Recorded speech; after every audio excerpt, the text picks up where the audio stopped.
The crimson light of a Montana sunset filtered through the stained glass windows of Silver Creek Church, casting kaleidoscope shadows across Jasmine Vickers' face as she stood nervously at the rear of the sanctuary.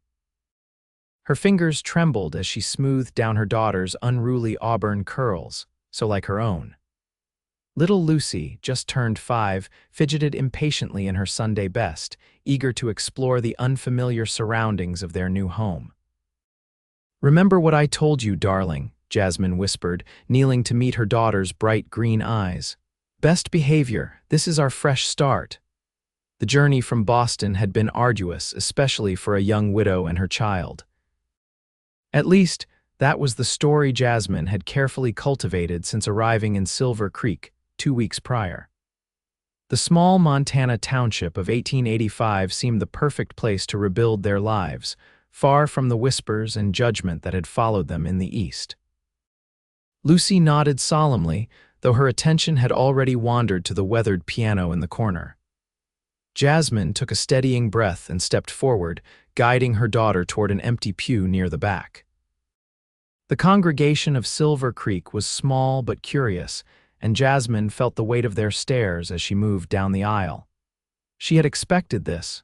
Newcomers were rare in such isolated communities. What she hadn't expected, however, was the tall figure rising abruptly from a pew near the front, his broad shoulders stiffening as he turned to face her. Even before their eyes met, something in her heart recognized him. Jackson O'Malley, the same chiseled jaw now sporting a neatly trimmed beard. The same piercing blue eyes that had once looked at her with such tenderness.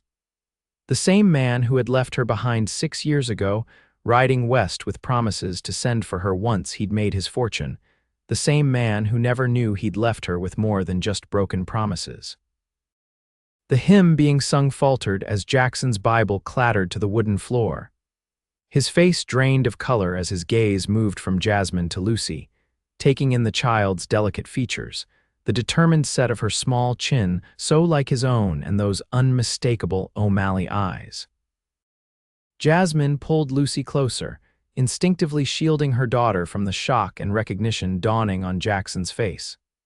This confrontation was inevitable the moment she'd decided to come to Silver Creek, but she'd hoped for more time to prepare. More time to decide what to tell him and what to tell Lucy. "Mama, who's that man staring at us?" Lucy whispered, her voice carrying in the sudden hush that had fallen over the small church. Before Jasmine could answer, Jackson was moving toward them, his long strides eating up the distance between them. 6 years of carefully constructed protection crumbled around her as he approached, his eyes never leaving Lucy's face. "I need to speak with you," he said, his voice lower and rougher than she remembered. "Both of you." Pastor Thomas cleared his throat from the pulpit. "Perhaps we might continue with our service, Mr. O'Malley." The congregation murmured, attention shifting between the interruption and the clear tension between Jackson and the newcomer. Jasmine felt heat rise to her cheeks. "I'll wait," Jackson said, though his eyes said otherwise. He backed away, returning to his pew, but his gaze remained fixed on Lucy throughout the sermon. Jasmine barely heard a word of Pastor Thomas's message about forgiveness and redemption. Her thoughts raced ahead to the confrontation that awaited, to explanations she wasn't ready to give, to truths she'd kept hidden even from her daughter. When the service concluded, Jasmine tried to slip out quickly, but the small church offered no escape route. Several women approached, welcoming her to Silver Creek, introducing themselves with genuine frontier hospitality. Under different circumstances, Jasmine would have been grateful for their kindness. Now, each introduction only delayed the inevitable while increasing her anxiety.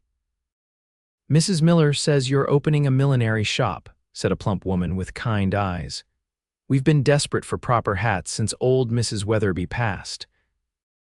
"Yes, I hope to open next month," Jasmine replied, her gaze darting to where Jackson stood waiting by the door, his expression unreadable. Lucy tugged at her skirt.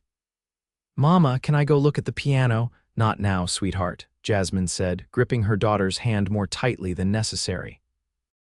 "We need to be getting home."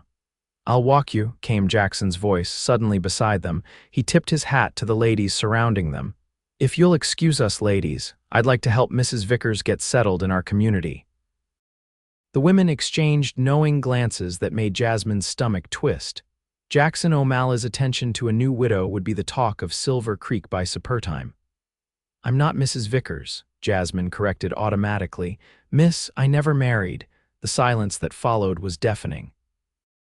Jackson's eyes widened and the women's expressions shifted from friendly curiosity to barely concealed judgment. "I see," said the plump woman, no longer quite so kind. "Well, welcome to Silver Creek all the same." They departed quickly, leaving Jasmine alone with Jackson and Lucy. The church had emptied around them, even Pastor Thomas discreetly retreating to his study. "Is this my punishment?" Jackson asked quietly, looking down at Lucy, who was growing impatient with the adult conversation. "Seeing her for the first time here like this." "She's not a punishment," Jasmine replied, her voice barely above a whisper. "She's a blessing, one you chose to forego when you never came back." Jackson ran a hand through his son's streaked hair longer than he'd worn it in Boston. "I didn't know, Jas. How could I have known?" Lucy looked up at them, her curiosity piqued by their tense exchange. "Mama, who is this man?" Jasmine hesitated, the practiced lies she'd told for years suddenly stuck in her throat. Before she could formulate an answer, Jackson knelt down to Lucy's eye level, his movement fluid despite the emotion evident on his face. "My name is Jackson O'Malley," he said, his voice gentle. "I'm an old friend of your mama's from back east." Lucy studied him with the frank assessment only children can manage. "You have eyes like mine," she observed, Jackson's breath caught audibly. "Yes," he said after a moment. "I suppose I do." Jasmine touched Lucy's shoulder. "Darling, would you please wait for me on the church steps? I need to speak with Mr. O'Malley privately." Lucy nodded and skipped away, her curiosity temporarily satisfied. Once she was out of earshot, Jackson stood, towering over Jasmine as he always had. 5 years, he said, his voice strained. "She's 5 years old." "Almost 6, Jasmine corrected, lifting her chin. "Born 7 months after you left. You never wrote to tell me." "I wrote 12 letters, Jasmine countered, her composed facade cracking. "All returned. Your family claimed not to know where you'd gone after the first year." Jackson's expression darkened. "They knew exactly where I was, they just didn't approve of you of us, never did." "And you?" Jasmine asked, the question that had haunted her for years finally finding voice. "What's your excuse for not coming back as you promised?" Jackson's shoulders sagged, the confident cowboy suddenly looking weary. "I tried, Jas. Lost everything in a mining venture gone bad, got caught up in some trouble trying to recover. By the time I made it here to Silver Creek, started building something worthwhile." He gestured helplessly. "I was ashamed. 3 years had passed. I figured you'd moved on, married someone worthy of you.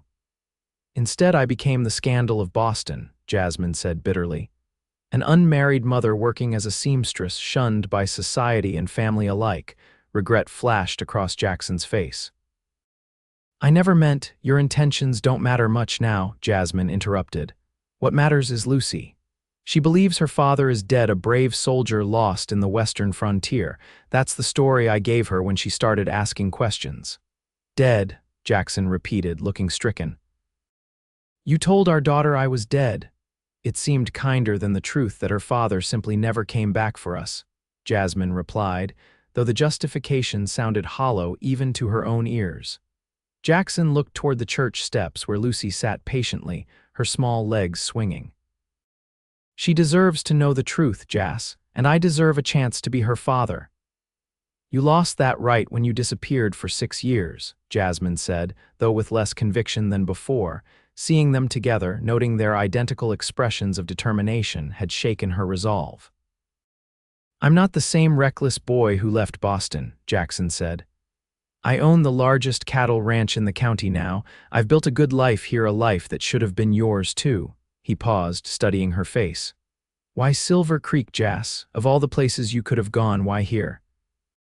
Jasmine looked away. "I saw your name in a newspaper article about Montana territories. It mentioned your ranch, your success." She twisted her hands in her skirt. Lucy was asking more questions about her father, I thought. I thought she deserved to know where she came from, even if you weren't part of our lives. So you came to show her, then leave again? Jackson asked incredulously. I came to see what kind of man you'd become, Jasmine admitted, to decide if Lucy should know the truth. And now? Jasmine sighed, the weight of 6 years of single motherhood heavy on her shoulders. I don't know, Jackson. This is all happening faster than I planned. Jackson glanced toward Lucy again, his expression softening. She's beautiful, Jas, perfect. He turned back to Jasmine, his blue eyes intense. Let me take you both home. We can talk more privately there. I've rented rooms above the vacant shop on Main Street, Jasmine said. That's home for us now. That dusty old millinery, Jackson frowned. It's barely habitable. It's what I can afford, Jasmine replied stiffly. And it will be quite comfortable once I've finished cleaning. Jackson looked like he wanted to argue but thought better of it. At least let me escort you there. We have a lot to discuss, and this isn't the place. He gestured to Pastor Thomas, who was pretending not to watch them from the church doorway. Reluctantly, Jasmine nodded. Very well, but I'm not promising anything, Jackson, not to you. Fair enough, he conceded, but Lucy deserves promises from both of us. A promise that we'll do right by her, whatever that looks like. They walked toward Lucy, who brightened at their approach. To Jasmine's surprise, Jackson pulled a small, carved wooden horse from his pocket and presented it to Lucy. I whittle these sometimes, he explained as Lucy accepted the gift with delight. Thought you might like one of your own. It's beautiful, Lucy breathed, running her finger along the polished mane. Thank you, Mr. O'Malley. You're quite welcome, Miss Lucy, Jackson replied formally, though his eyes shone with emotion. He offered his arm to Jasmine. Shall we? As they walked down Silver Creek's Main Street, Jasmine acutely aware of the curious stares from Sunday churchgoers. She wondered what she had set in motion by coming here. Jackson walked beside her, occasionally stealing glances at Lucy, who skipped ahead, proudly displaying her wooden horse to anyone who would look. The vacant millinery shop came into view, its faded awning and dusty windows a stark contrast to the prosperous-looking establishments on either side. Jasmine felt a flicker of shame as Jackson took in the modest accommodations she'd secured for their daughter. It has potential, he said diplomatically.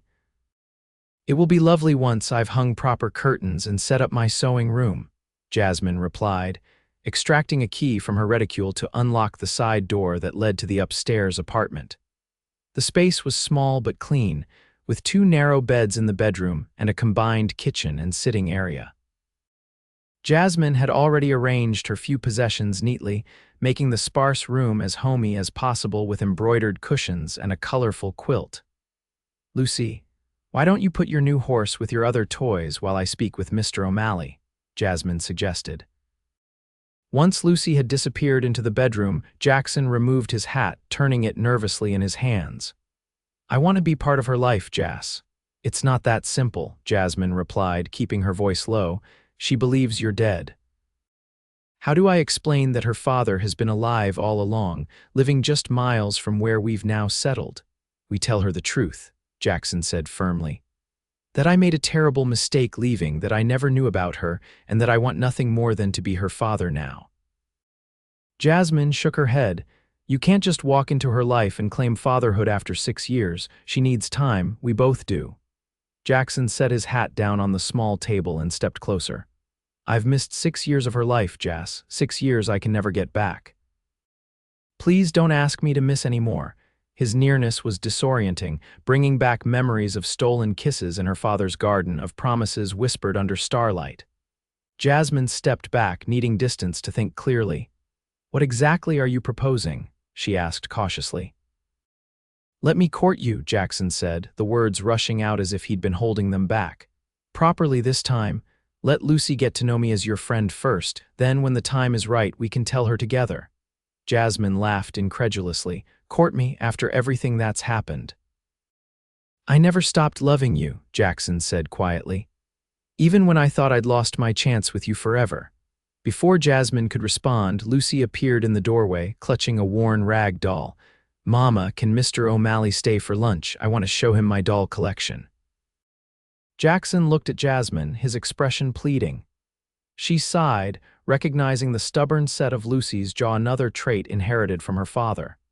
"Mr. O'Malley is a very busy man, sweetheart," Jasmine began. "Not too busy for lunch with you ladies," Jackson interjected smoothly. "If your mother doesn't mind." Put on the spot, Jasmine could hardly refuse without seeming churlish. "We don't have much," she warned, "just some bread and cheese." "Sounds perfect," Jackson said, smiling at Lucy. "I'd be honored to see your doll collection afterward." As Jasmine prepared their simple meal, she watched Jackson with Lucy. He listened with genuine interest as she explained the background of each beloved doll, asking questions that delighted the child. It was clear that he was already falling in love with his daughter, and equally clear that Lucy was enchanted by this tall cowboy who treated her with such respect. The realization brought a lump to Jasmine's throat.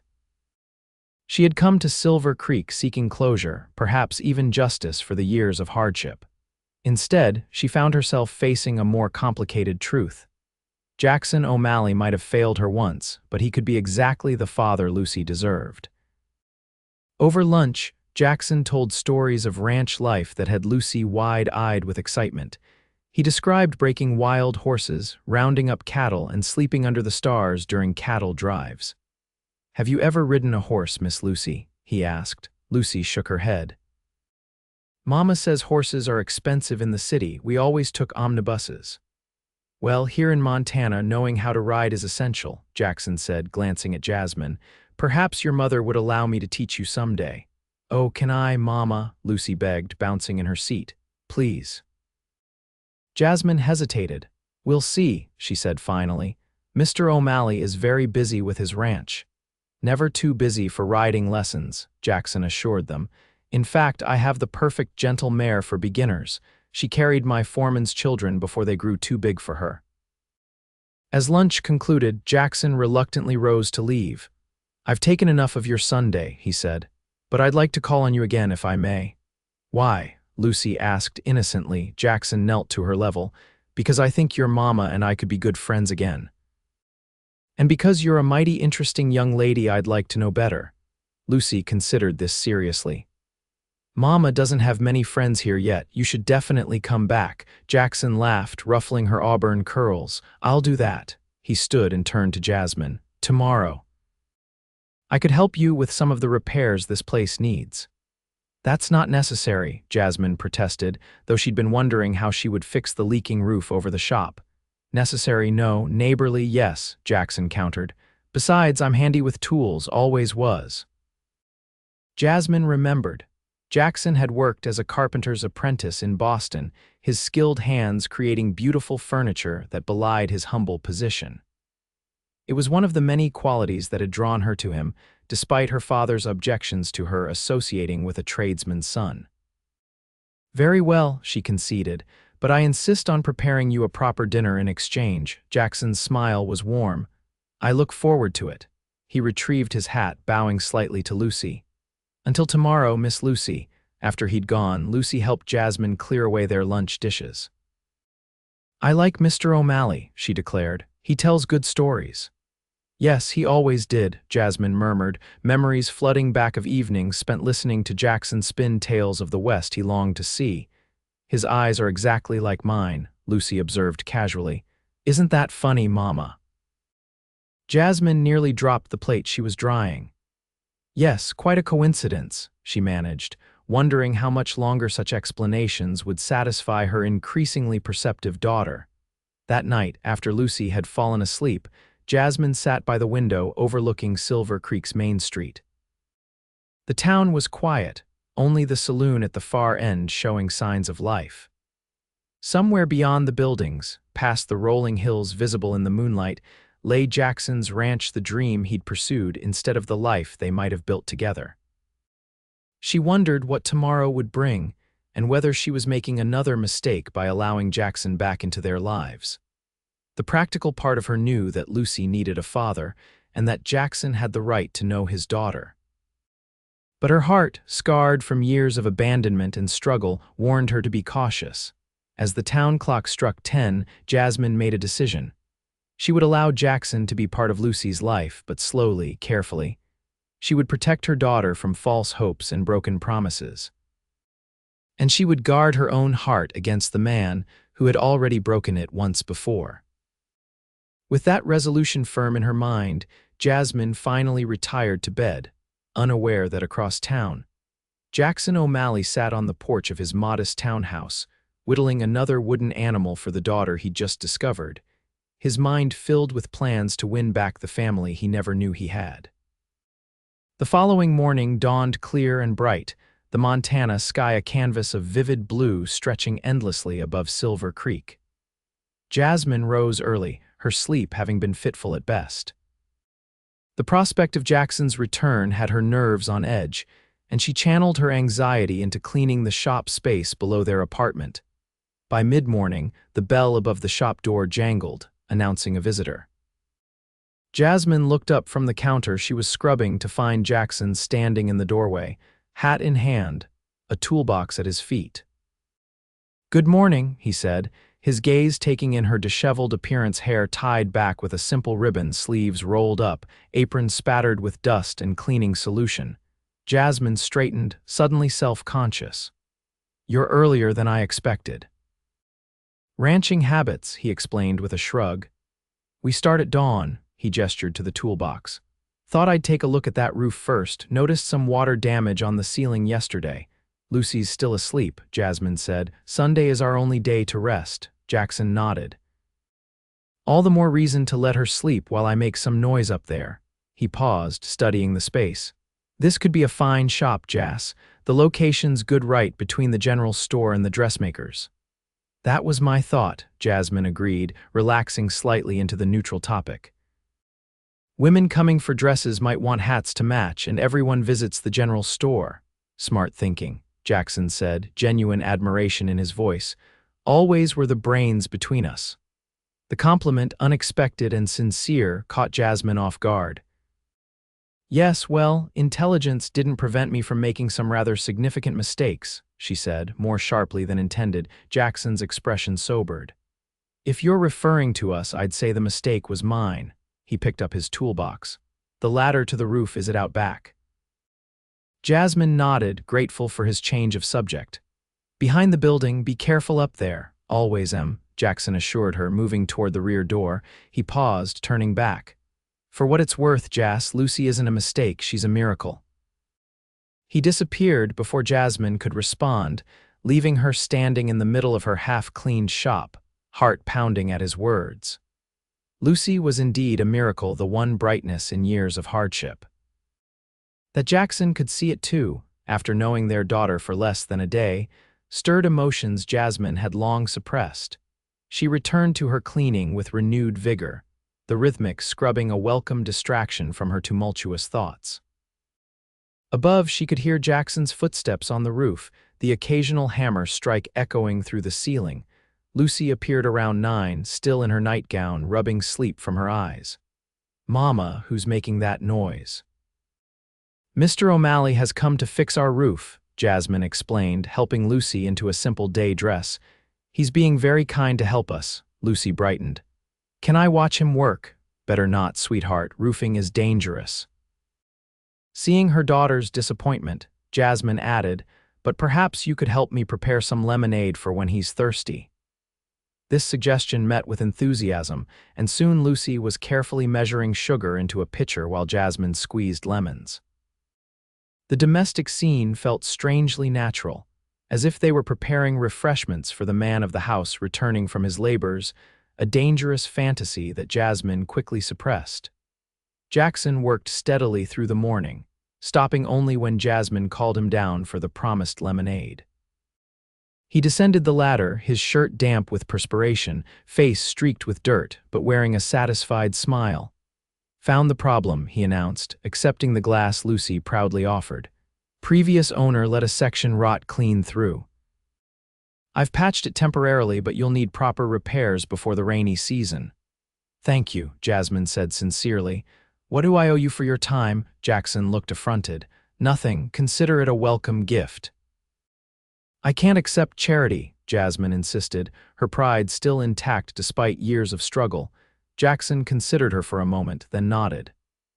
How about this? I'll handle the repairs your shop needs, and in exchange, you can make me a new hat. Been needing one for Sunday services anyway. It was a transparent attempt to give her dignity while still helping, but Jasmine appreciated the gesture. That seems fair, she agreed. Though I warn you, my millinery skills are still developing. Can't be worse than what I've got now, Jackson said, gesturing to his well-worn hat. He drained his lemonade and smiled at Lucy. This is mighty fine lemonade, Miss Lucy. Best I've had in Silver Creek. Lucy beamed at the praise. I put in the sugar all by myself, I can tell, Jackson said solemnly. You've got a real talent. The girl giggled, then asked, Mr. O'Malley, do you really have horses at your ranch? Lots of them. 23 at last count, Jackson confirmed. Quarter horses mostly for working cattle, a few Morgans for riding. And one very special Appaloosa named Speckles who might be just right for a young lady to learn on. Lucy's eyes widened. Could I really learn to ride? Jackson glanced at Jasmine, seeking permission. After a moment's hesitation, she nodded slightly. If your mother agrees, perhaps you could come out to the ranch someday soon, Jackson said. Sunday afternoon, maybe, after church. Can we, Mama? Lucy pleaded. Jasmine sighed, recognizing defeat. We'll see how the week progresses. If you're very good and help me with the shop cleaning, perhaps we could visit next Sunday. This compromise satisfied Lucy, who immediately volunteered to sweep the shop floor to demonstrate her helpfulness. As she scampered off to find the broom, Jackson moved closer to Jasmine. Thank you, he said quietly. I know this isn't easy for you. She deserves to know her father, Jasmine replied, equally soft. But we need to be careful how we proceed. Lucy trusts easily and I won't have her hurt. I understand, Jackson assured her. We'll take it slow. Let her get comfortable with me first. Their conversation was interrupted by Lucy's return with the broom, nearly as tall as she was. Jackson excused himself to continue working on the roof, leaving Jasmine to supervise Lucy's enthusiastic if inefficient sweeping. Throughout the day, Jackson made repairs not just to the roof, but to several other issues. Jasmine hadn't even noticed: a loose floorboard, a sticking door, a window that wouldn't fully close. By late afternoon, the shop was noticeably improved, and Jasmine's appreciation for his skills had only grown. As promised, she prepared a proper dinner, a hearty beef stew with the ingredients Jackson had thoughtfully brought along that morning. The three of them sat around the small table in the apartment, the conversation flowing more easily than Jasmine had expected. Will you tell us another story about your ranch? Lucy asked as they finished their meal. Jackson smiled. Well, let me think. Did I tell you about the time I had to rescue a calf that wandered into a mine shaft? Lucy shook her head eagerly, and Jackson launched into a tale of adventure that had the child giggling and gasping in all the right places. Jasmine found herself equally captivated, not just by the story but by the natural way Jackson engaged with their daughter. Our daughter, she corrected herself mentally. For all her attempts to claim Lucy as solely hers, the truth was undeniable. Lucy was theirs, a perfect blend of Jasmine's determination and Jackson's charm, her auburn curls and his piercing blue eyes. As the evening drew to a close, Lucy's eyelids began to droop, the excitement of the day finally catching up with her. Jasmine excused herself to put the child to bed, leaving Jackson to clean up the dinner dishes, a task he undertook without complaint. When Jasmine returned, she found the kitchen spotless and Jackson standing by the window, gazing out at the twilight settling over Silver Creek. She fell asleep almost immediately, Jasmine said, breaking the comfortable silence. Your story wore her out. Jackson turned, his expression thoughtful. She's amazing, Jas, smart, funny kind. You've done a remarkable job raising her. It hasn't been easy, Jasmine admitted, sinking into a chair. My father disowned me when I refused to give her up for adoption, said no respectable man would have me with another man's child. She laughed bitterly. Little did he know she was actually the child of the very man he'd forbidden me to see. Jackson crossed the room, taking the chair opposite her. Your father never did approve of the carpenter's son courting his daughter. He was wrong about you, Jasmine said softly. About your potential, at least. You've built quite a life here." "Not the one that mattered most," Jackson replied, his gaze intense. "Not the one with you and Lucy in it." The raw honesty in his voice threatened to unravel the careful defenses Jasmine had built around her heart. She stood abruptly, needing distance. "It's getting late," she said, moving toward the door. "Thank you for all your help today." Jackson rose, recognizing the dismissal. "Of course." He collected his hat, then paused. "About Sunday, I meant what I said. I'd be honored to have you both out to the ranch. No pressure, just a chance for Lucy to see the horses."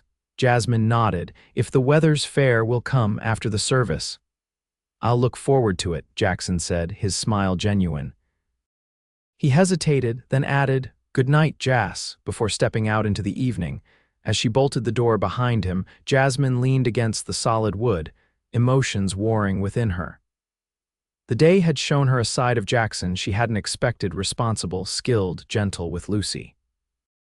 It would be so easy to fall back into old patterns, to believe his promises this time. But the memory of those long, lonely years raising Lucy alone remained sharp. The judgment of neighbors, the struggle to provide, the nights spent wondering if she'd made the right choice coming west, all of it had forged her into a woman who protected herself and her daughter at all costs. Still, as she prepared for bed, Jasmine couldn't deny the small seed of hope that had taken root. Perhaps, for Lucy's sake, they could forge a new relationship, one built on the shared love of their daughter rather than the passionate but ultimately broken promises of their youth. With that tentative hope warming her heart, Jasmine finally drifted off to sleep, dreaming of wide Montana skies and a family made whole again. The week passed in a flurry of activity as Jasmine and Lucy prepared the shop for its grand opening. True to his word, Jackson stayed away, giving them space while sending occasional small gifts: fresh eggs from his hens, a bouquet of wildflowers picked along the creek, a small wooden rocking chair sized perfectly for Lucy's dolls. Each gesture touched Jasmine more than she cared to admit. They spoke of thoughtfulness, of a desire to be part of their lives without overwhelming them. Most importantly, they delighted Lucy, who was rapidly developing a case of hero worship for the tall cowboy who treated her with such special attention. By Saturday, the shop was transformed. Clean windows allowed sunlight to stream across newly polished display cases. Jasmine had arranged her initial inventory, a modest collection of hats she'd brought from Boston, along with materials to create custom pieces. A fresh sign hung above the door: Vickers Millinery and Fine Accessories. As Jasmine stood back to admire their work, Lucy tugged at her skirt. "Mama, will Mr. O'Malley see our shop tomorrow when he takes us to the horses?" "I'm sure he will," Jasmine replied, smoothing her daughter's hair. "And I'm sure he'll be very impressed with how hard you've worked." Lucy beamed at the praise, then asked the question Jasmine had been dreading. "Mama, why does Mr. O'Malley look at you the way Mr. Peterson looked at Miss Adams before they got married?" Jasmine nearly dropped the hat she was adjusting. "What do you mean, sweetheart?" "You know," Lucy said with the exasperated patience of a child explaining something obvious. "All soft and smiley, like you're something special he wants to keep forever." "Is Mr. O'Malley going to marry you?" The innocent question struck Jasmine speechless. Had Jackson's feelings been that transparent, more disturbing had her own responses been equally obvious. "Mr. O'Malley is an old friend from Boston," Jasmine finally managed. "He's being kind to us because we're new in town." Lucy considered this explanation, clearly finding it insufficient. "I think he likes you, Mama, and I think you like him too. You smile different when he's here." Before Jasmine could formulate a response to this alarming observation, the shop bell jingled. She turned, expecting their first curious customer, only to find Mrs. Thomas, the pastor's wife, standing in the doorway. "Good afternoon," the older woman greeted them warmly. "I hope I'm not interrupting your preparations." "Not at all," Jasmine assured her, grateful for the interruption. "We were just finishing up for the day." Mrs. Thomas admired the transformed space, complimenting Jasmine on her eye for display. "I wanted to invite you and Lucy to join us for dinner after church tomorrow," she said. "We make a point of welcoming newcomers properly." That's very kind, Jasmine began, but we've actually made plans to visit Mr. O'Malley's ranch, Lucy interjected excitedly. He's going to show me the horses and teach me to ride. Mrs. Thomas's eyebrows rose slightly. I see, she said, her tone carefully neutral. How? Convenient that you've renewed your acquaintance with Mr. O'Malley. Something in the woman's tone put Jasmine on alert. We knew each other in Boston many years ago, she explained, before he came west. Yes, so I gathered from last Sunday's reaction, Mrs. Thomas replied. She glanced at Lucy, then back to Jasmine, her meaning clear. Silver Creek is a small town, Miss Vickers. People notice things, they talk. I'm sure they do, Jasmine said stiffly, but there's nothing improper about an old friend helping a newcomer settle in. Mrs. Thomas's expression softened. I'm not here to judge, dear. Quite the contrary. I thought perhaps you might appreciate some context about Mr. O'Malley's situation here. Lucy had wandered to the back of the shop, bored by the adult conversation, leaving the women to speak more freely. What sort of context? Jasmine asked cautiously. Jackson O'Malley is considered quite a catch in Silver Creek, Mrs. Thomas explained. Successful rancher, handsome, generous to the church. Several families with eligible daughters have set their caps for him over the years. I see, Jasmine said, though she wasn't sure she did. And this concerns me because until last Sunday he showed no interest in any of them, Mrs. Thomas continued. Then you walked into church with your daughter and suddenly he's abandoning his pew mid-hymn. She paused meaningfully. A daughter with the O'Malley eyes. Jasmine felt the blood drain from her face. You know, I suspected, Mrs. Thomas corrected gently. My husband and I have shepherded enough flocks to recognize when a lamb resembles a particular ram. She smiled slightly at her own metaphor. Jackson's reaction confirmed it. Does everyone know? Jasmine asked, horrified at the thought of the entire town gossiping about Lucy's parentage. No, Mrs. Thomas assured her. Most people simply see a bachelor showing interest in a pretty newcomer, but a few of the sharper eyes in the congregation may have their suspicions. She reached out to pat Jasmine's hand. I'm telling you this as a friend, dear. Be careful how you proceed, for your sake and Lucy's. We're taking things slowly, Jasmine said, finding herself confiding in this kind-faced woman. Jackson wants to be part of Lucy's life, but we haven't told her yet. We want her to get to know him first. Mrs. Thomas nodded approvingly. A wise approach. Children need stability. She gathered her shawl around her shoulders, preparing to leave.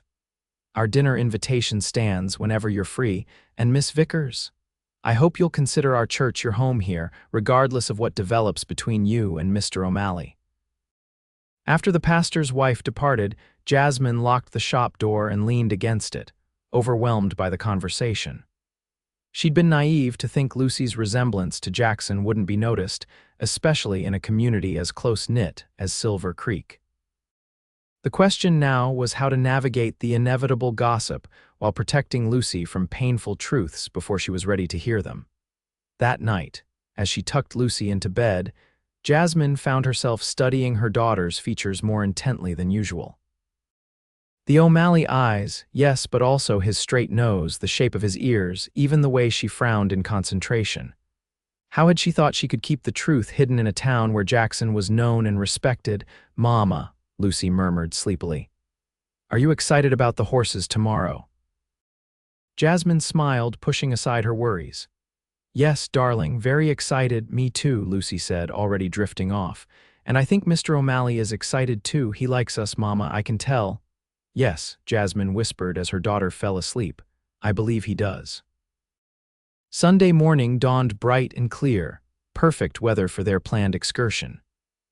Jasmine dressed Lucy in her best day dress, braided her hair with special care, and selected her own most becoming ensemble, a moss-green walking suit that complemented her auburn hair. You look pretty, Mama, Lucy observed as Jasmine pinned on a modest hat trimmed with velvet ribbons.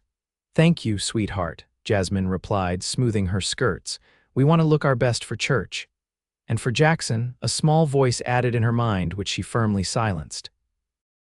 The church was fuller than the previous Sunday, perhaps due to the perfect weather. Jasmine noticed several curious glances as she and Lucy made their way to a pew, but no one was openly rude. Mrs. Thomas smiled warmly from her seat near the pulpit, and Jasmine felt a wave of gratitude for the woman's kindness. Jackson was already seated when they arrived, but he rose immediately, gesturing to the space beside him. Jasmine hesitated only briefly before joining him, aware of the statement this made to the watching congregation but unwilling to rebuff his courtesy. "Good morning," he said softly as Lucy slipped into the pew between them. "You both look lovely." "Thank you," Jasmine murmured, heat rising to her cheeks despite her best efforts. Throughout the service, she was acutely conscious of Jackson beside her, the clean scent of his freshly laundered shirt, the way his bass voice carried during the hymns, the gentle way he helped Lucy find the correct page in the hymnal. They looked, she realized with a start, like a family. Pastor Thomas's sermon focused on forgiveness and new beginnings, with several pointed references to prodigal sons returning home. Jasmine couldn't help wondering if the message had been crafted with her situation in mind. After the service, they endured a gauntlet of introductions as Jackson proudly presented Miss Vickers and her daughter to what seemed like the entire population of Silver Creek. Most people were welcoming, though Jasmine noticed a few tight smiles from women of a certain age, particularly those with unmarried daughters. "Mrs. Harris," Jackson greeted a plump woman with iron gray hair. "Have you met Miss Vickers? She's opening the millinery shop on Main Street." "We've not been formally introduced," Mrs. Harris said, eyeing Jasmine with undisguised curiosity. "Though I've heard a great deal about you, Miss Vickers." "All good things, I hope," Jasmine replied lightly, though her stomach tightened. "Interesting things," Mrs. Harris corrected, her gaze moving meaningfully to Lucy, then back to Jackson. "Mr. O'Malley seems quite taken with you and your daughter." Jackson's jaw tightened almost imperceptibly. "Miss Vickers is an old friend from Boston," he said, his tone ending further discussion. "Ladies, if you'll excuse us, we have plans this afternoon." He guided Jasmine and Lucy away, his hand barely touching the small of Jasmine's back but providing steady support nonetheless. "I apologize for Mrs. Harris," he murmured as they left the churchyard. "She's the town's most notorious gossip." "Mrs. Thomas warned me there might be talk," Jasmine replied quietly, ensuring Lucy couldn't overhear. "People have noticed Lucy's resemblance to you." Jackson glanced down at their daughter, who was skipping ahead, excited about the promised horses. "Let them talk," he said firmly. "I'm not ashamed of her or of you." The simple declaration warmed Jasmine unexpectedly. For years, she'd lived with shame imposed by others, the whispers, the sidelong glances, the doors closed to an unwed mother. Jackson's pride in claiming them both, even indirectly, felt like cool water on a parched soul. Jackson had brought a small buggy for their journey to the ranch, helping Jasmine and Lucy up with gentlemanly care before taking the reins. As they left town, Lucy peppered him with questions about the horses they would see, which he answered with infinite patience. The O'Malley Ranch lay 3 miles outside Silver Creek, nestled in a verdant valley with mountains rising majestically in the distance. As they crested a hill, the property came into view, a substantial 2-story house painted white with green trim, surrounded by various outbuildings, corrals, and fenced pastures where cattle and horses grazed. "It's beautiful," Jasmine breathed, genuinely impressed. This was no rough frontier cabin but a proper home, evidence of Jackson's success and stability. "Built it myself," Jackson said, a hint of pride in his voice. "Took 3 years. Started with just the bunkhouse for the hands, then added the main house bit by bit." "You built this?" Jasmine asked, remembering the talented carpenter's apprentice who had once dreamed of creating beautiful homes. "Every nail," Jackson confirmed. "Though I had help with the raising, of course. Can't put up walls alone." As they approached, several ranch hands tipped their hats respectfully, eyeing Jasmine and Lucy with undisguised curiosity. A tall man with graying temples approached as Jackson helped them down from the buggy. "Miss Vickers, Lucy, this is Walter Peterson, my foreman and right hand," Jackson introduced them. "Walt, this is Miss Jasmine Vickers and her daughter Lucy from Boston. "Madam," Walter said, bowing slightly, "Miss Lucy, welcome to Triple O Ranch." "Thank you," Jasmine replied, noting the knowing look that passed between the two men. Clearly, Walter was privy to Lucy's parentage. "Walt, would you ask Maria to prepare some refreshments while I show our guests around?" Jackson requested. "Already done, boss," Walter assured him. "She's been baking all morning once she heard you were bringing visitors." Jackson chuckled. "Maria's our housekeeper," he explained to Jasmine. "She's been with me since I bought this place. Treats me like the son she never had, which means she feeds me like I'm still a growing boy." He offered his arm to Jasmine and held out his hand to Lucy. "Shall we start with the horses, as promised?" Lucy eagerly took his hand, and after a moment's hesitation, Jasmine placed her fingers lightly on his arm. Together, they walked toward the nearest corral, where several fine horses grazed or dozed in the afternoon sun. "That spotted one there is Speckles," Jackson told Lucy, pointing to a gentle-looking Appaloosa. "She's the one I thought might suit you for lessons." "She's beautiful," Lucy breathed, eyes wide with wonder. "Can I touch her?" "Of course," Jackson said, leading them to the fence. He whistled softly, and the mare's ears pricked forward. She ambled over, her movement unhurried but purposeful. Jackson lifted Lucy to sit on the top rail of the fence, keeping a secure arm around her waist. "Hold your hand out flat like this," he demonstrated. "Let her smell you first." Lucy followed his instructions perfectly, giggling when Speckles' velvety nose tickled her palm. "She likes me," she exclaimed. "Of course she does," Jackson said, his expression tender as he watched Lucy tentatively stroke the horse's forehead. "She knows a natural horsewoman when she meets one." Jasmine stood slightly apart, watching the interaction with a lump in her throat. This was what Lucy had missed all these years: a father's guidance, his pride, his gentle teaching. Whatever mistakes Jackson had made in the past, he was clearly determined to be the father Lucy deserved now.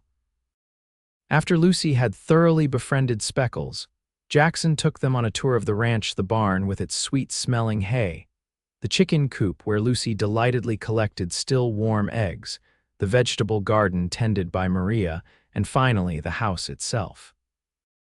The interior was unexpectedly refined for a bachelor's home, with polished wood floors, comfortable furniture, and even a piano in the parlor. Seeing Jasmine's surprise, Jackson explained, "Maria has excellent taste.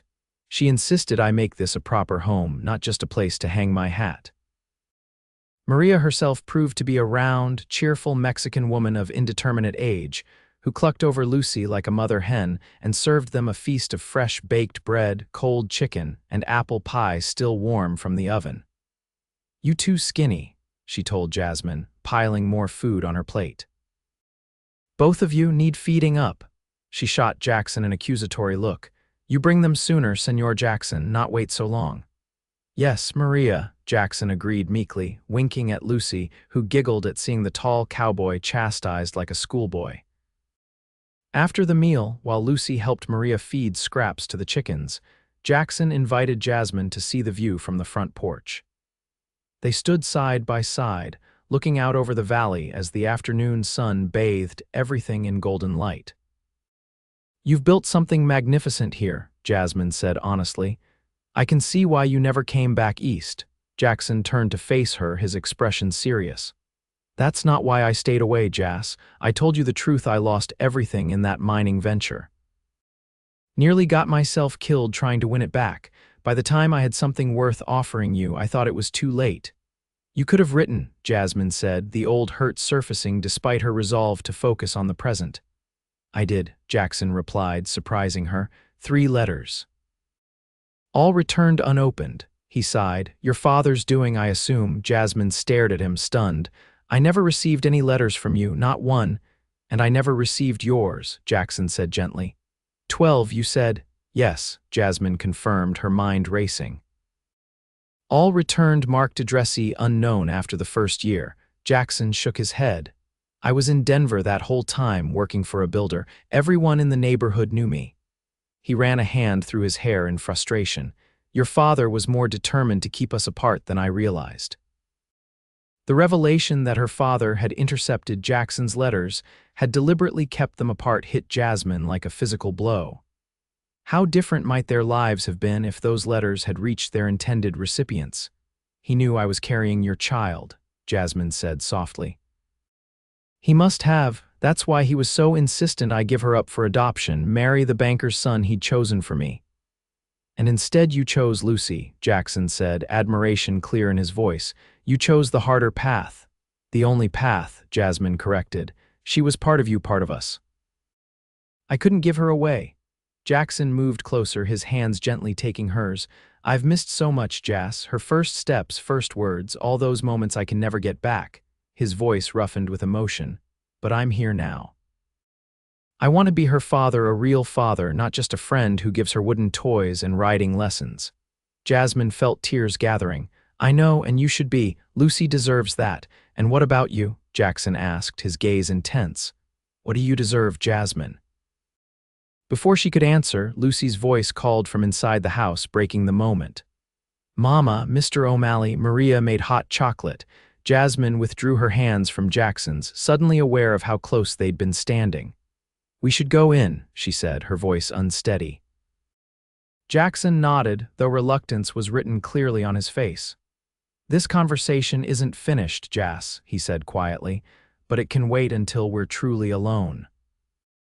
The remainder of the afternoon passed pleasantly, with Lucy receiving her first official riding lesson on Speckles in the small corral near the house.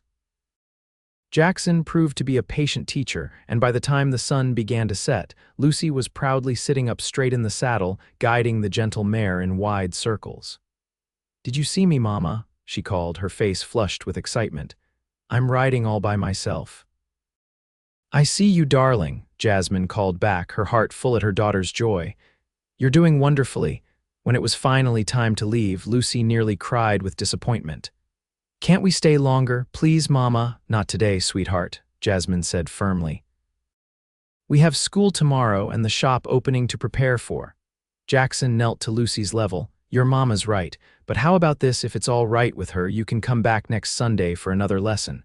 And maybe, he glanced up at Jasmine, you might both join me for church again.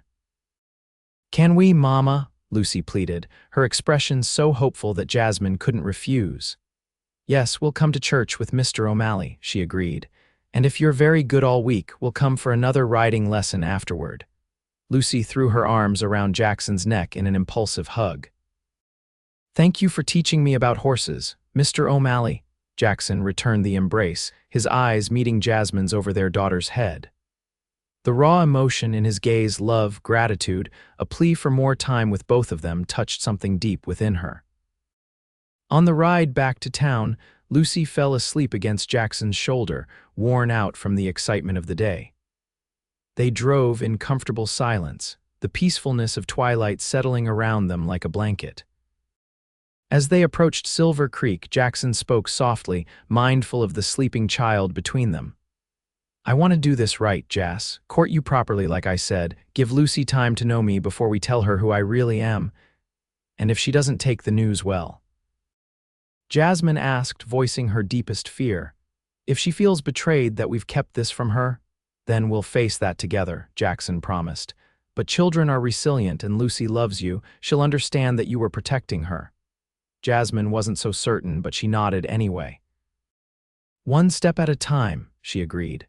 For now, let's just continue as we are. When they reached the millinery shop, Jackson carried the still sleeping Lucy upstairs to the apartment, gently placing her on her bed while Jasmine removed the child's shoes and covered her with a light blanket. At the door, Jackson paused. Thank you for today, he said quietly, for giving me a chance to know her, to know both of you again. Thank you for the riding lesson, Jasmine replied, deliberately keeping her tone light. She'll talk of nothing else all week, I'm sure. Jackson smiled, though his eyes remained serious.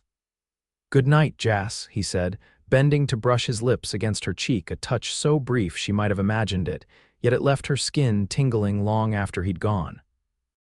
The following week brought the official opening of Vickers Millinery and Fine Accessories.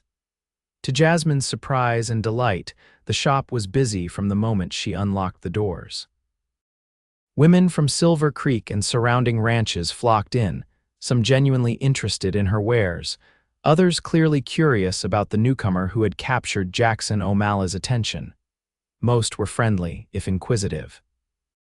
A few asked pointed questions about her past in Boston, which Jasmine deflected with practiced ease. By midweek, she had secured enough orders for custom hats to keep her busy well into the following month. Lucy proved to be an excellent shop assistant after school hours, charming customers with her polite manners and enthusiasm for her mother's creations.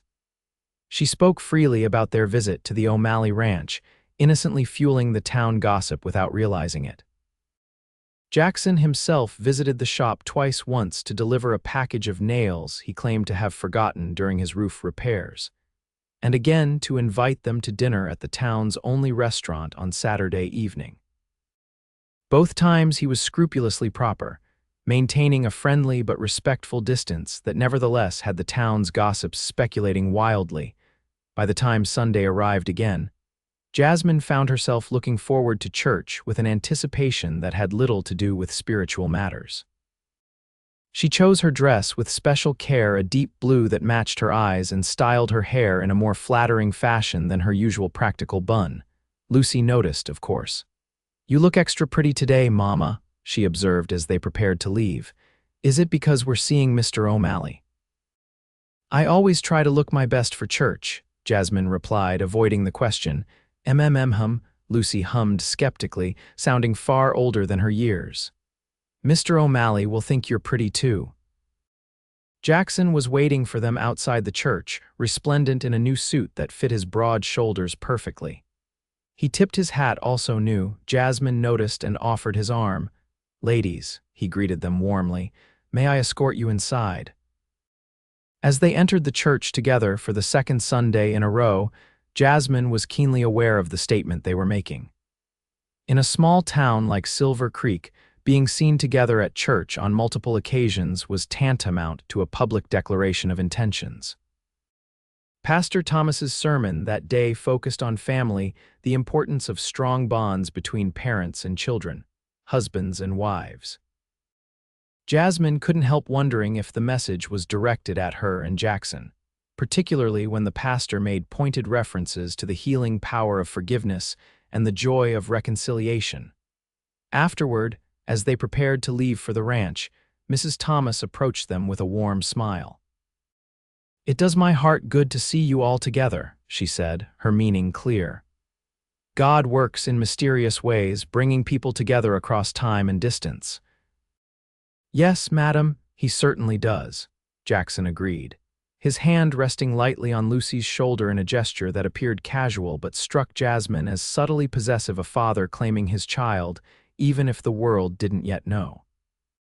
The second visit to the ranch proved even more enjoyable than the first.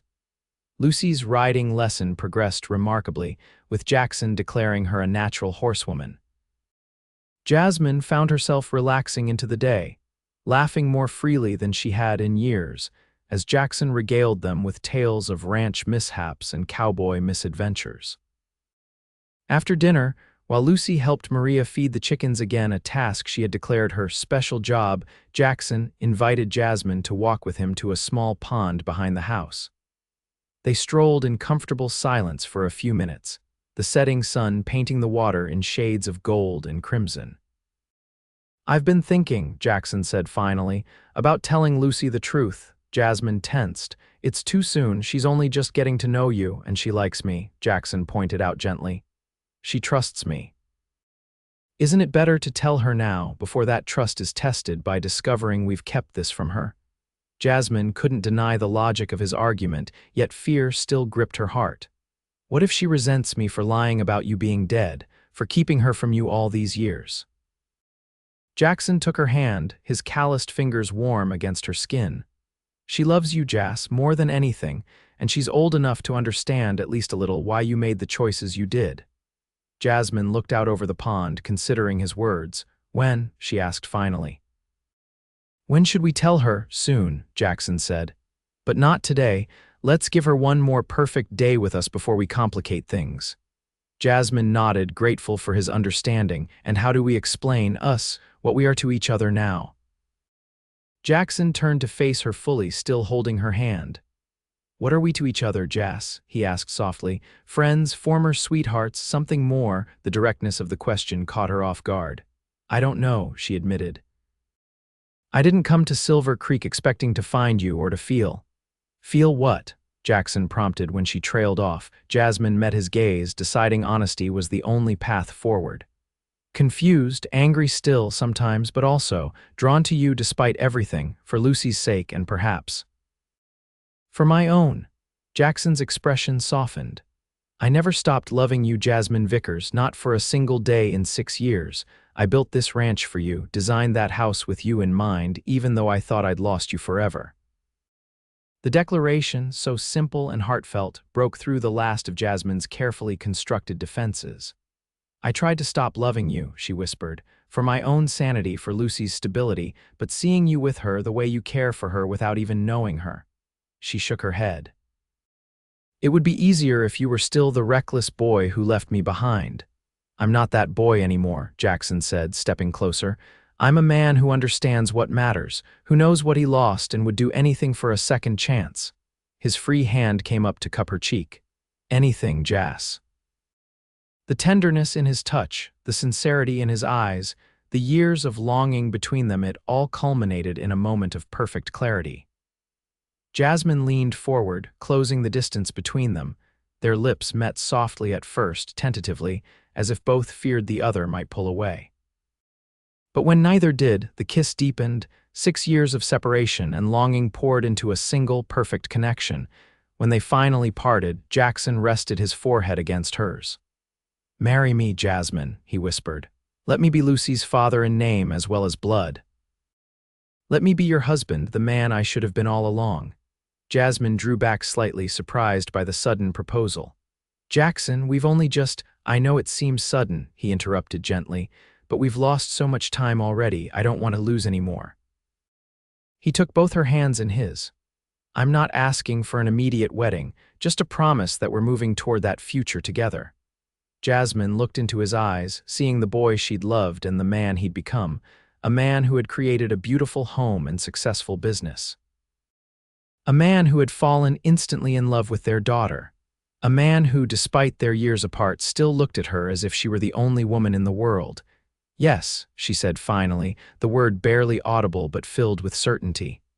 Yes, I'll marry you, Jackson O'Malley. His smile was brilliant, transforming his entire face. He lifted her off her feet in an exuberant embrace, spinning her around once before setting her gently back on the ground and kissing her again, more passionately this time. Mama, Lucy's voice called from the direction of the house. Mr. O'Malley, Maria says it's time for dessert. They broke apart, both laughing softly at the interruption. Perfect timing, Jackson murmured, as always. We should tell her soon, Jasmine said, straightening her skirts. Before she hears rumors in town, Jackson nodded. Tonight. On the ride home, perhaps, Jasmine considered, then shook her head. No, not in the buggy, here where she feels safe and happy, before we leave. She looked up at him anxiously.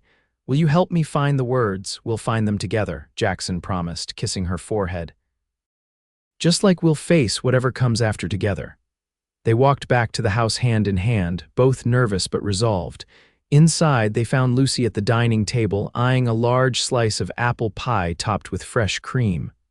There you are, she exclaimed. Maria wouldn't let me start without you, and it looks so good, Jackson chuckled, pulling out Jasmine's chair for her before taking his own seat. Well, we can't have Miss Lucy waiting for her dessert, can we? They ate the delicious pie, Lucy chattering about the chickens and how Maria had let her collect eggs all by herself. Jasmine caught Jackson's eye over their daughter's head, receiving a slight nod of encouragement. When Lucy had scraped the last bit of cinnamon-scented filling from her plate, Jasmine cleared her throat. Lucy, darling, before we head back to town, Mr. O'Malley and I have something important to tell you. Lucy looked up, curiosity bright in her eyes, Jackson's eyes. What is it, Mama? It's about your father, Jasmine began carefully. I haven't been entirely truthful with you about him, Lucy's brow furrowed. What do you mean? You said he was a brave soldier who died in the West. That's not exactly true, Jasmine admitted, her heart pounding. Your father wasn't a soldier and he didn't die, Lucy's eyes widened. He's alive. Where is he? Why isn't he with us? Jackson leaned forward, his expression gentle but serious. Lucy, what your mother is trying to tell you is that I'm your father. The words hung in the air between them. Lucy stared at Jackson, then at Jasmine, confusion and shock evident on her small face. You're my papa, she whispered, her voice smaller than Jasmine had ever heard it. Jackson nodded. Yes, sweetheart, I am, but Lucy's eyes filled with tears. If you're my papa, why weren't you with us? Didn't you want me? The question cut through Jasmine like a knife. Before she could respond, Jackson slid from his chair to kneel beside Lucy. I didn't know about you, he explained gently. I left Boston before your mother knew she was expecting you. By the time you were born, we had lost touch with each other. He took her small hand in his. If I had known about you, Lucy, nothing in this world could have kept me from being your father. Lucy looked to Jasmine for confirmation. Is that true, Mama? Did Papa not know about me? Jasmine nodded, her own eyes filling with tears. It's true, darling, your father and I, we loved each other very much when we were younger, but we were separated before I knew you were coming. And then I told you he was dead because… Jasmine faltered, struggling to explain her deception in terms a 5-year-old could understand. Because I thought it would be easier than explaining why he wasn't with us. Lucy was quiet for a long moment, processing this information with a seriousness beyond her years. Finally, she looked at Jackson. If you're my papa, does that mean I can call you Papa instead of Mr. O'Malley? The simple question, so innocent and hopeful, brought fresh tears to Jasmine's eyes. Jackson seemed equally moved, his voice rough with emotion as he answered. I would like that very much, Lucy, more than anything. Lucy nodded, decision made with the straightforward logic of childhood. And does that mean we'll live here with you, in this big house with the horses and chickens? Jackson glanced at Jasmine, silently asking how much to reveal. Jasmine took a deep breath. Your father has asked me to marry him, Lucy. If I do, then yes, we would come live here with him. Are you going to? Lucy asked, her expression earnest. I said yes, Jasmine admitted, but I wanted to talk to you first to make sure you were happy about it. Lucy considered this for approximately 3 seconds before breaking into a wide smile. I'm very happy. I get a papa and horses. She threw her arms around Jackson's neck. Can I have my own room with a window that looks at the mountains? Jackson laughed, hugging her tightly. You can have any room you want, Princess. We'll decorate it however you like. Jasmine watched them together, relief washing over her in waves. She had feared anger, betrayal, confusion too deep for Lucy to process.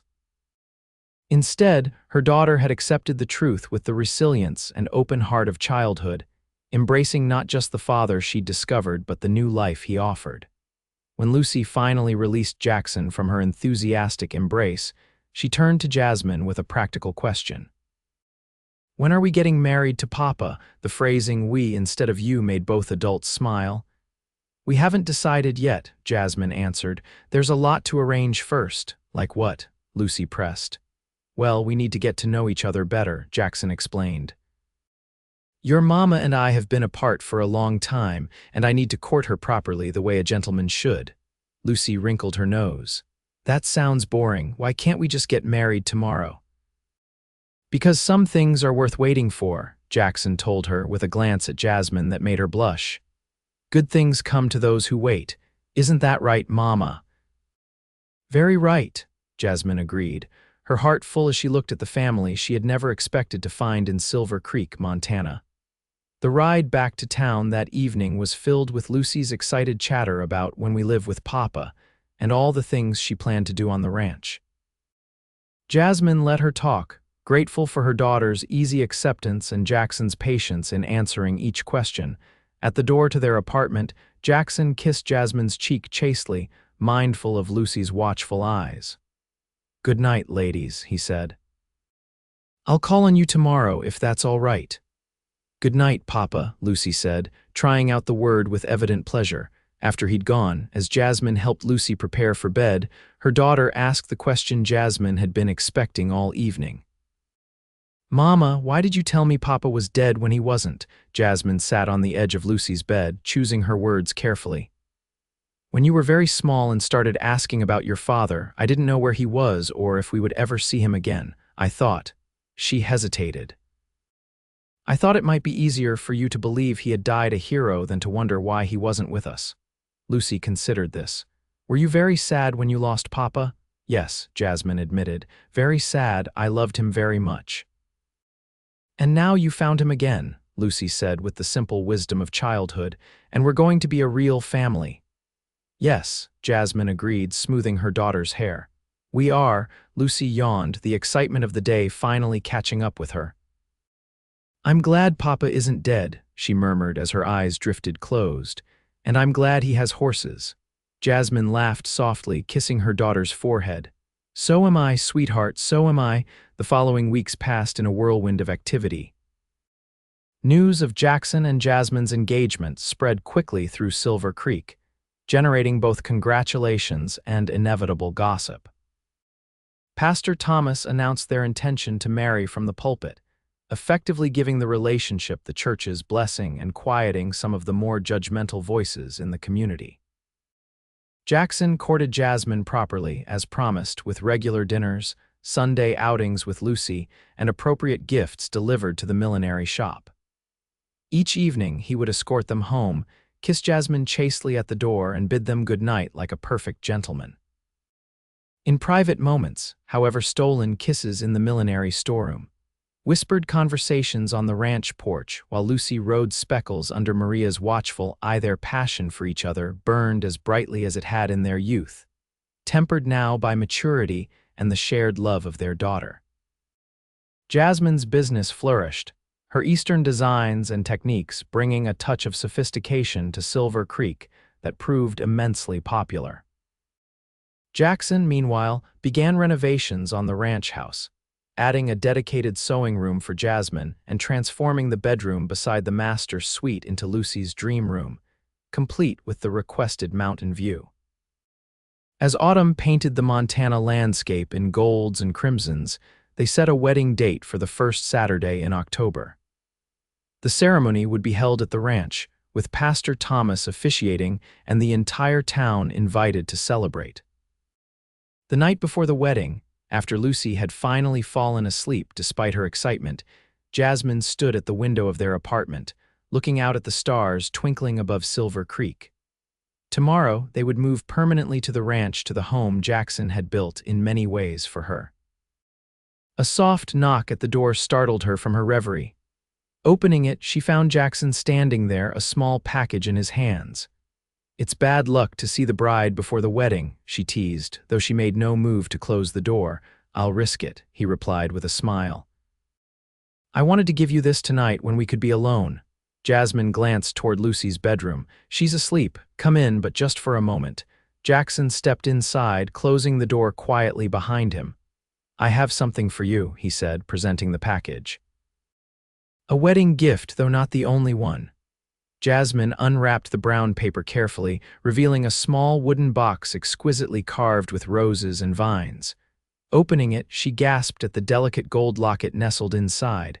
It's beautiful, she whispered, lifting it by its fine chain. Open it, Jackson urged. Inside, she found a tiny portrait of Lucy on one side and, to her surprise, a faded daguerreotype of herself on the other, a much younger Jasmine, smiling shyly at the camera. How did you? She began, astonished. I've carried that picture of you since I left Boston, Jackson explained. It was the only thing of value I never pawned or lost, no matter how desperate times got. He gently took the locket from her hands and fastened it around her neck. Now I have both my girls close to my heart. Jasmine touched the locket, emotion welling up within her. I have nothing so meaningful to give you, she said. Jackson cupped her face in his hands. You've given me everything that matters, he said softly. A daughter I never knew I had, a second chance I never thought possible. He kissed her gently. You're the only gift I need, Jasmine Vickers, tomorrow and for all the days that follow. Jasmine leaned into his embrace, marveling at the journey that had brought them to this moment. From Boston to Montana, across 6 years of separation and misunderstanding, they had found their way back to each other, and to the family they were always meant to be.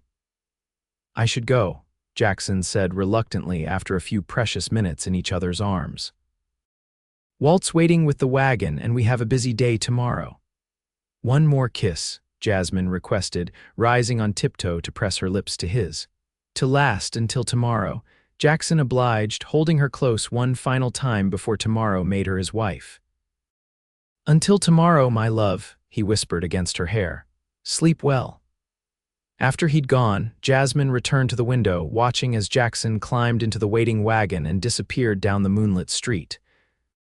She touched the locket at her throat, a tangible symbol of the past they'd shared and the future awaiting them. "Mama," came Lucy's sleepy voice from the bedroom doorway. "Was that Papa?" "Yes, darling," Jasmine admitted, turning to find her daughter rubbing her eyes. "He came to bring me a wedding present. I'm sorry if we woke you." Lucy padded across the room in her nightgown, climbing into Jasmine's lap when she sat in the rocking chair. "Is it tomorrow yet? Are we getting married today?" Jasmine laughed softly, cradling her daughter close. "Not quite yet. But soon, very soon. And then we'll live happily ever after," Lucy murmured, already drifting back to sleep in her mother's arms, like in the stories. "Yes," Jasmine whispered, her heart full of gratitude for the unexpected blessings Silver Creek had brought them, just like in the stories. The wedding day dawned clear and crisp, the October air carrying the scent of pine and wood smoke. Jasmine stood before the mirror in the guest room of the O'Malley Ranch, where she and Lucy had been brought early that morning by Maria and several other women from town. Her wedding gown, sewn in secret moments over the past weeks, was elegant in its simplicity, ivory silk with delicate lace at the collar and cuffs, the skirt falling in graceful folds to the floor. Her auburn hair was arranged in soft curls, adorned with sprigs of baby's breath and tiny roses from the ranch garden. "You look like a princess, Mama," Lucy declared, twirling in her own dress of pale blue silk, a miniature version of Jasmine's design. "And you look like a fairy," Jasmine replied, adjusting the wreath of flowers adorning her daughter's curls. "The most beautiful flower girl any bride could wish for." A knock at the door announced Mrs. Thomas, who would be standing with Jasmine during the ceremony. "It's time, dear," she said warmly. "Everyone is assembled in the garden and your groom is looking very handsome, if rather nervous." Jasmine took a deep breath, touching the locket at her throat for reassurance. "I'm ready," she said, surprised to find it was absolutely true. After years of uncertainty and struggle, she had never been more certain of anything than her love for Jackson O'Malley. The garden behind the ranch house had been transformed for the occasion. Rows of chairs accommodated what appeared to be the entire population of Silver Creek and surrounding ranches. An arbor draped with autumn flowers marked the spot where Pastor Thomas waited with Jackson and his best man, Walter Peterson. As Lucy started down the aisle, scattering rose petals from a small basket, a collective awe rose from the assembled guests. Jasmine, waiting her turn with Mrs. Thomas at her side, felt tears threaten at the sight of their daughter playing her part with such serious concentration. Then it was her turn. As the small group of musicians began the wedding march, Jasmine took her first steps toward her future. Jackson stood tall and proud beneath the arbor, his eyes never leaving hers as she approached. The love shining in his gaze for her, for the family they had created and would continue to build together, was all the reassurance she needed. Pastor Thomas spoke of God's providence in bringing them together across time and distance, of the miracle of their reunion, and of the sacred bond they now formed before friends, family, and the Almighty. Lucy stood between them, holding both their hands, a physical representation of the love that had endured despite all obstacles. When it came time for the vows, Jackson's voice rang clear and confident across the garden. "I, Jackson O'Malley, take you, Jasmine Vickers, to be my lawfully wedded wife. I promise to love you, honor you, and cherish you all the days of my life. I vow to be the husband you deserve and the father our daughter needs. From this day forward, you will never walk alone, never face hardship without my support, never doubt my devotion to you and our family." Jasmine's own vows, though spoken more softly, carried no less conviction. "I, Jasmine Vickers, take you, Jackson O'Malley, to be my lawfully wedded husband. I promise to love you, trust you, and stand beside you through whatever life brings our way." I vow to build our home with laughter, forgiveness, and enduring love. From this day forward, we face the world as one family, bound by a love that distance could not diminish and time could not erase. Lucy, not to be left out, piped up unexpectedly. And I promise to be a good daughter and feed the chickens every day. Laughter rippled through the assembly, breaking the solemnity of the moment in the most perfect way. Jackson knelt to Lucy's level, his expression tender. That's a very important promise, Princess, thank you. Pastor Thomas, eyes twinkling with amusement, continued with the ceremony. The exchange of rings, a simple gold band for Jasmine, a matching one for Jackson, sealed their vows. And finally, with the setting sun painting the Montana sky in brilliant hues, came the words they had waited 6 years to hear. By the authority vested in me, I now pronounce you husband and wife. Mr. O'Malley, you may kiss your bride. Jackson's kiss was gentle but filled with promise, appropriate for the public setting yet conveying the depth of his feelings. When they turned to face their friends and neighbors as Mr. and Mrs. O'Malley, Lucy between them holding both their hands, the applause was thunderous. The celebration that followed lasted well into the night. Tables laden with food prepared by Maria and the women of the church fed the happy crowd. A makeshift dance floor saw couples twirling to the lively music of fiddles and guitars.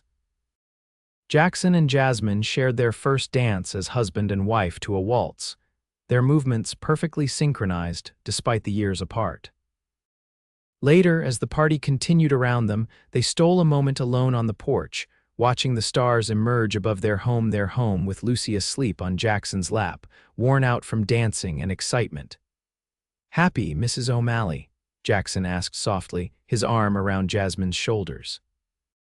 "Completely," she answered, leaning into his embrace. "Though it still feels like a dream sometimes finding you here, becoming a family after all these years." "The best kind of dream," Jackson agreed, dropping a kiss on her temple, "the kind that comes true when you least expect it." Lucy stirred slightly in her sleep, murmuring something about horses before settling again. Jackson smiled down at their daughter, then back at his wife. "She's going to love growing up here," he said. "Room to run, horses to ride, maybe siblings someday." Jasmine blushed, though she smiled at the thought. "One step at a time, Cowboy. We've only been married a few hours." Jackson laughed softly. "Fair enough, we have all the time in the world now, and they did." The years that followed brought all the joy and challenges of family life, the expansion of the ranch, the continued success of Jasmine's millinery business, relocated to a dedicated shop on the ranch, and eventually, as Jackson had hoped, siblings for Lucy. Twin boys arrived 2 years after the wedding, with Lucy proudly assuming the role of big sister and ranch expert. A second daughter completed their family 3 years later, the baby of the family doted on by her older siblings and parents alike. Through it all, Jackson and Jasmine remained devoted to each other, their love deepening with each passing year. The trials that had separated them in youth had forged a stronger bond in maturity, one built on trust, forgiveness, and the unshakable foundation of family. And whenever new residents arrived in Silver Creek, they would inevitably hear the story of how Miss Jasmine Vickers had appeared one Sunday in church with a little girl whose striking blue eyes matched those of the town's most eligible bachelor, and how Jackson O'Malley had claimed them both, creating one of the happiest families in all of Montana territory. It was, the old-timers would say with knowing smiles, proof that God works in mysterious ways, bringing together what belongs together, no matter how long the journey or how winding the path. For Jasmine and Jackson, looking back on that fateful Sunday from the perspective of decades of happy marriage, it was simply their story, the beautiful, imperfect, miraculous story of how a woman introduced a little girl at church. A cowboy realized he was the father, and together they built the life they were always meant to share.